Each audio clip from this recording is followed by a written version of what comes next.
अच्छा जनाब, इस वक्त हम लोग मरी के अंदर जो चेयर लिफ्ट है, बड़ा मशहूर चेयर लिफ्ट, बहुत ही खूबसूरत चेयर लिफ्ट, इसका एक छोटा सा मुज़ाहरा आपको दिखाने जा रहे हैं।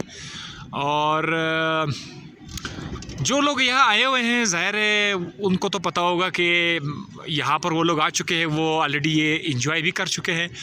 लेकिन जो हज़रात मरी में चेयर लिफ्ट पे नहीं आए हैं, वो लाजमी यहाँ पर आ जाए, क्योंकि यहाँ से आपको मिलेगा आना और जाना है दोनों का टिकट।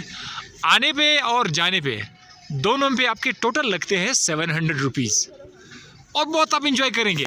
अभी जैसे हम आगे से पहले आए थे ऊपर से नीचे, अब हम वापस नीचे से ऊपर की तरफ आ रहे हैं।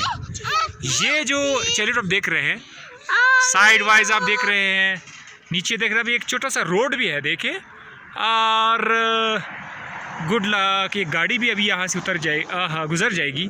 तो बहुत खूबसूरत नज़ारा है, बड़ा मज़ा आएगा आप लोगों को।